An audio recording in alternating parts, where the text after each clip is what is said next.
development of the youth in Kenya. Ladies and gentlemen, today at this 100th university, we take a moment to reflect and celebrate the substantial impact of Kenya's Tibet sector and what it has achieved. And I extend my heartfelt congratulations to the government and also to the president personally, because he told me once, as a minister for education, you pushed for it and you said it was a hard work, because at this time, 10, 20 years ago, it was not en vogue, as we say, but now we see what you have achieved, and I congratulate you personally for this.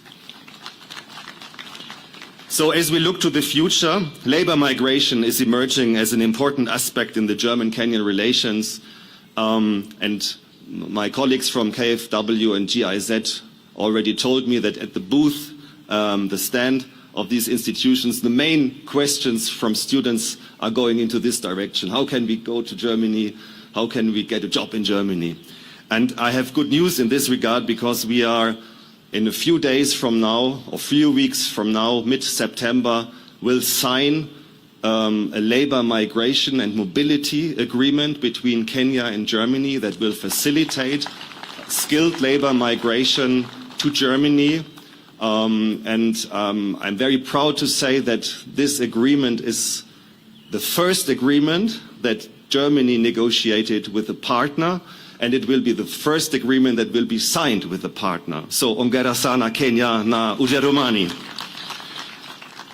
So, we believe that a strong Tibet sector is the key to driving economic growth and creating opportunities for all. As your partner in skills training, we reaffirm our commitment and support to enhance the quality of education, to promote innovation, and to ensure that the skills imparted are aligned with the needs of the labor market. It is first of all an investment in the youth, in the next generation, and of the economic opportunities of this country. And I think in the last weeks and months we have seen the power of the youth in this country. So I once again would like to congratulate you for this important anniversary, and I say all the best for the next 100 years. Asanteni sana.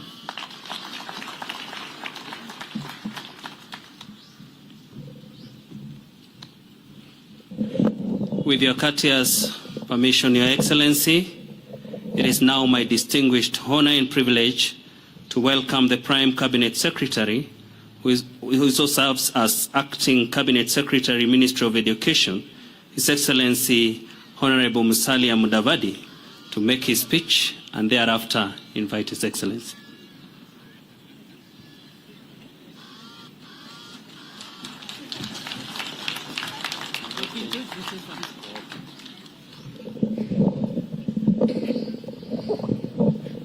Your Excellency, the President of the Republic of Kenya, Dr. William Ruto, His Excellency, the PCS, Dr. Mudavadi, and all protocols as read, have been asked to say something.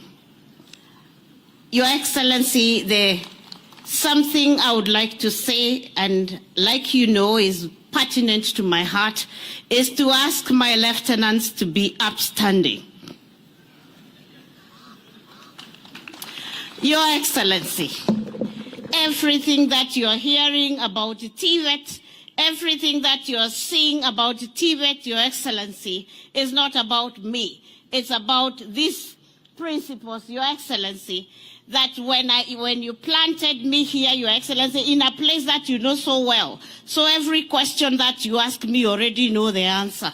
Your Excellency, these are the people who have driven the space, and I can assure you, through these people, we are taking Tibet in the right direction. Your Excellency, I just want to be so grateful. Please be seated. Your Excellency, I just want to be so grateful to you.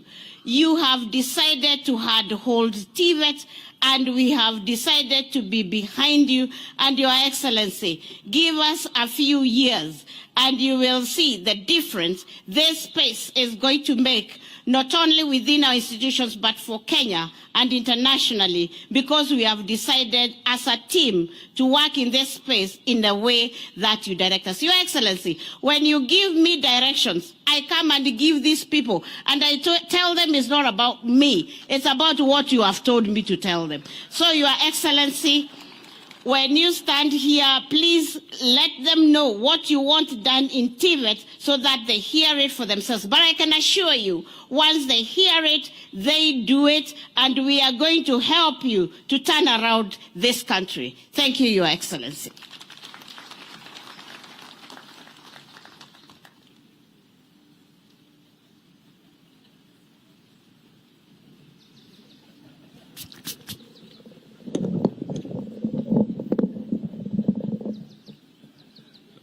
Your Excellency, now the real Mudavadi has turned up.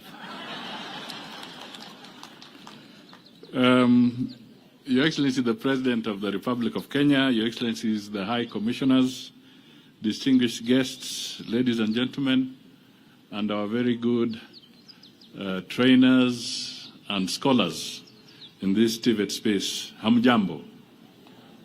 Nawajua mnaona baridi, sivyo? Kwa hivyo nitapunguza maneno ili tumsikize rais haraka na tuanze kupata joto. But Your Excellency, I was here on Monday, so I had an opportunity to speak at length after you directed me to find my way here from the coast. I got involved in a conversation, and one of the young people who was interviewing us with the PS Moria raised a question that why are you training us, or you seem to be leaning in training the TVET people so that they can go outside. You don't seem to be giving attention to the TVET graduates who will work here. I attempted to answer that, and I said this, that the TVET program is training an all-rounder, training those who can capitalize on opportunities externally, and also training those who can capitalize on opportunities here, and over and above that, those who can also be entrepreneurs and generate jobs here. So, in all this, I was emphasizing that this program is so critical, but we also have a very huge population, a young population, and we need to really race against time so that they can get opportunities. But the bulk of the opportunities must be found here, the partnership with our private sector in Kenya. This is where the bulk of our people will go. So as we benefit from external exposure, we must always remember that the bulk of the work remains in Kenya. And I believe if we work together, we shall be able to address the growing challenges of a young population, not just in Kenya, but continentally. We are literally a population that is 70% young. Those of us who are standing here like me are in the minority. But the bulk of the people are young people, and that's why the TVET program is absolutely essential and critical for our country. Ladies and gentlemen, sasa naomba musimame, munyoshe mikono, musugue kidogo ili mpate joto, alafu tumwalike Mheshimiwa Rais aje kwa jukwaa tuhutubie. Asanteni sana, piga makofi kidogo. Asante sana. Thank you very much, PCS. Asante sana. Asante sana Bwana PCS. Tafadhali tunaweza keti. Thank you very much. Let's take our seats.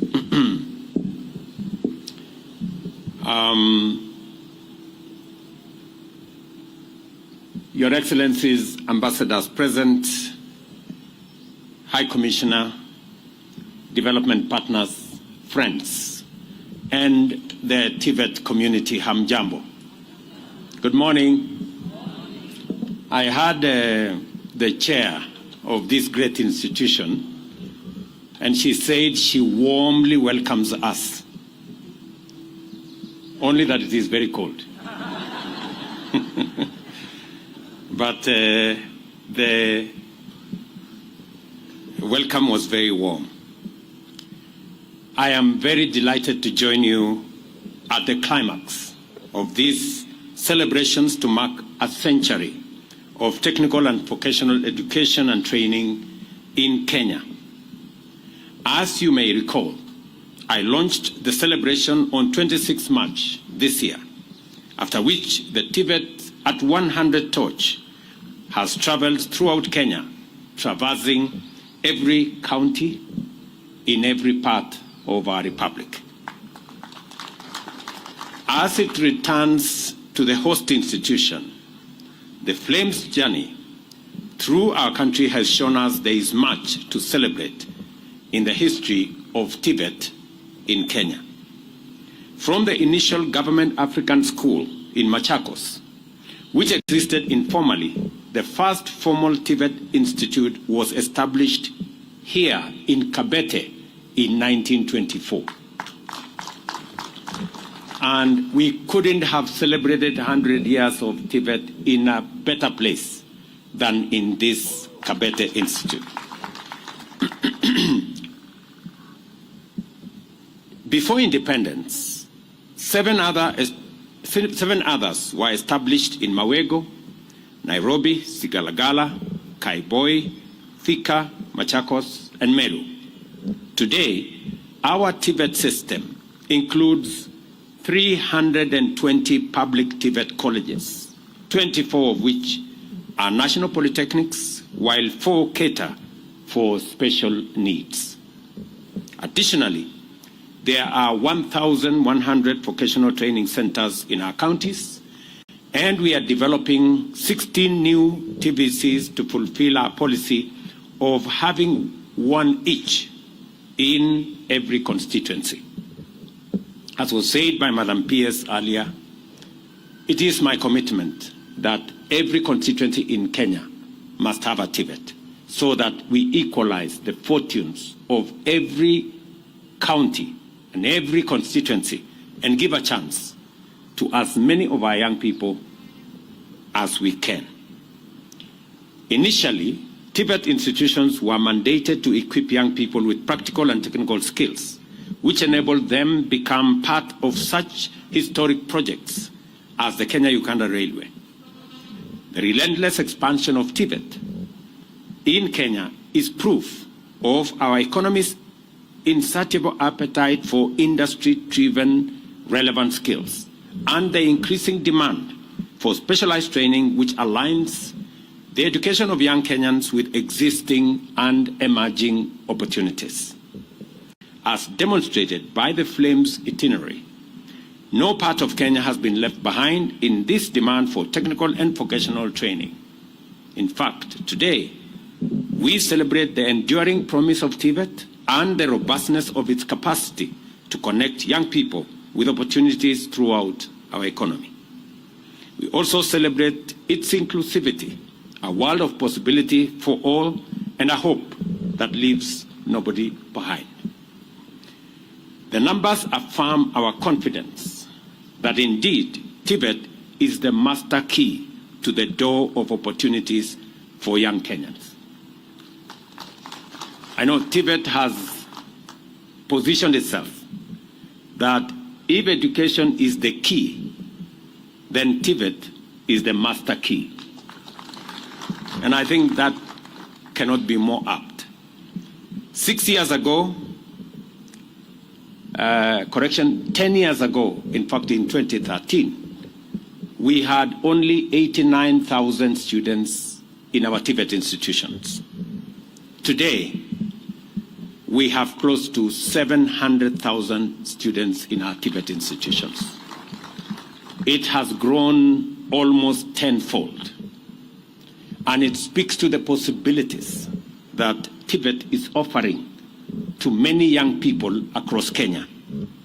I remember when I was Minister for Higher Education and I was pushing for TVET, there was a lot of pushback then that formal education was much more superior to TVET education. Today, I think we have equalized the fortunes of all Kenyans. The choices are now as open as they can get.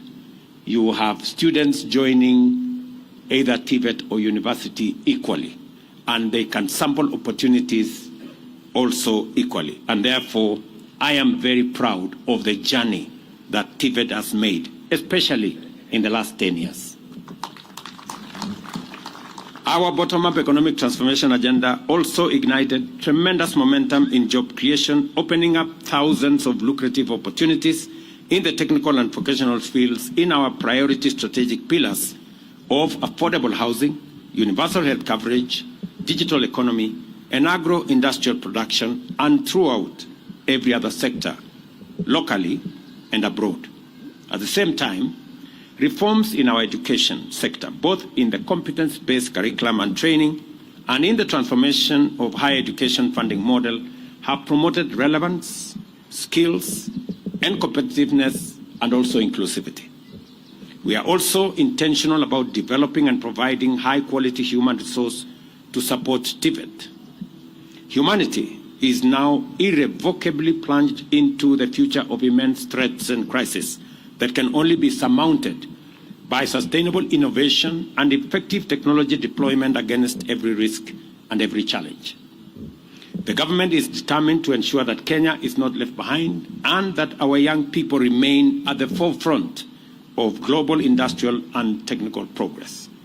Our education system has never been more essential, and TVET in particular is now a focal sector which must receive our full attention because we cannot afford to get it wrong. We must remember that our freedom struggle remains incomplete, and the attainment of inclusive growth and broad-based prosperity is our best way of winning freedom from hunger, disease, and want.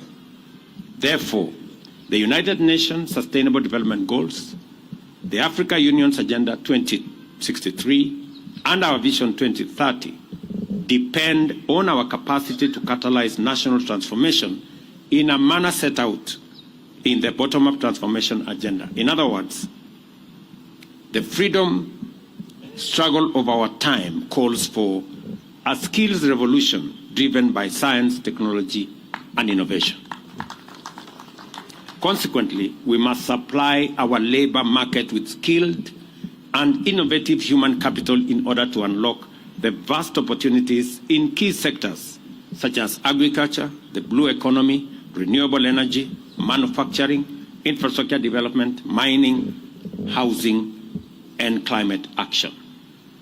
For these reasons, we continue to drive the transformation of TVET system by implementing important reforms and developments, including I already issued instructions that the development, education, and training curriculum, assessment and certification council, CDAC, be reinstated and takes over the role of examining our students, providing exams for our students, because it is the qualified body for it to make sure that our trainers are assessed on skills acquired and competencies achieved rather than on stories told. I think that that's really the basic tenet of why we pushed for TVET. I also must say that I am very proud of what we have decided on recognition of prior learning. It is an important tool of getting more people to be certified, especially when they have skills especially when they have acquired those skills over time. And there's need for a framework, and I'm very happy that many institutions around Kenya, many TVET institutions, are now implementing that program on recognition of prior learning as a government policy that then gives opportunity to many people to be certified and for them to be able to have the requisite papers to be able to further their careers. I'm very also happy that we have upgraded 13 technical training institutes and colleges to national polytechnics to give them also opportunity to be able to offer education at a higher level and to support the others for us to move forward.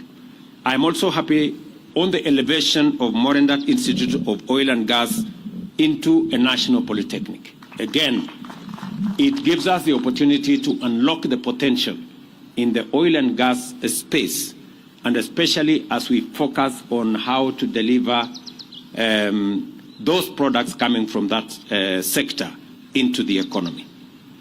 I am also very happy that the ministry is running with the implementation of the National TVET Blueprint 2020 to 2030. And that whole space where we are developing and implementing a dual training policy, which involves industry players in the training process. In fact, this morning, I listened to Kevin, one of the students who was taking us through a presentation. And Kevin told me that we need to balance between the training that we have in college and the opportunity we have to work in industry.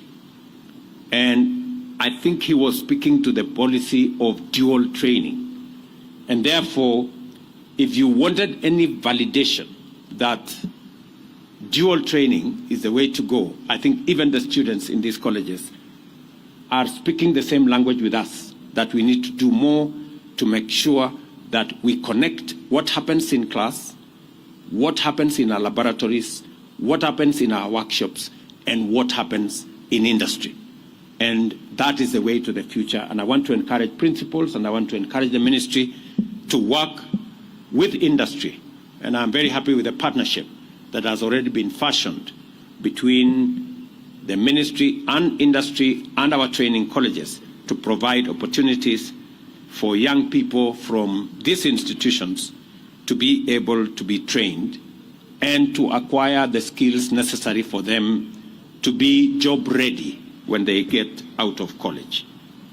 Let me also confirm that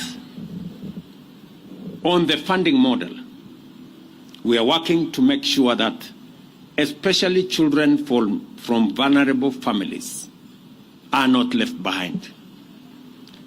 It is very important that we leave nobody behind in this training and in this program and in providing education.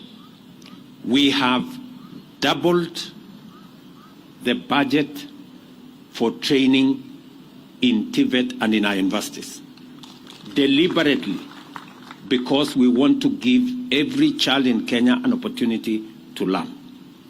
I know that there has been a bit of confusion, and I have asked the ministry to clarify that some of the letters sent to parents may indicate 200,000, 300,000, but that is not what a parent is expected to pay. That is the cost of the course.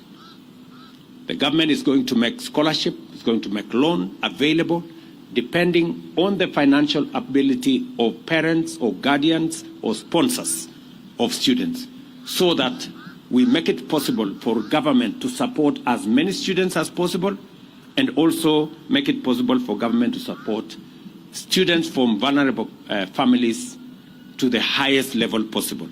I also want to ask members of parliament to work with us on this program so that we can get the correct message out there that our intention is to make sure that our institutions have the requisite resources to run courses. I think in the past, Tibet institutions, managers of our Tibet institutions, managers of our universities were struggling because while government committed so much money, they delivered half or sometimes less than half, and therefore it became difficult for the training to go on. I'm also very happy that we have doubled the number of instructors in our Tibet institutions. We had 1,300. We have hired another 2,000 Tibet tutors to bring the total trained faculty to 3,300. I still want a conversation with the Tibet stakeholders as to whether we have the optimal numbers or we still need to do something about the terms of service and all other requirements for us to be able to make sure that we are training our young people well. Let me also announce here that we have since concluded another program of about 13 billion shillings to equip another 70 Tibet institutions with state-of-the-art facilities, again, to provide training for world-class exposure in the course of their learning. I want my PS Moria to clearly understand that these Tibet institutions will be facilitated, and I want a clearer program on the delivery of this state-of-the-art equipment. I want to thank Germany for what they have done in other Tibet institutions. I want to thank Canada for what they have done in some of our Tibet institutions. And I want the ministry to work with Tibet managers so that we can carefully identify institutions that will benefit from the supply of our new equipment into different parts of Kenya. Let me also say that we have established 213 Jitume centers in various parts of the country, complete with 370 trained tutors to support young people in preparing for and accessing digital jobs. So far, 516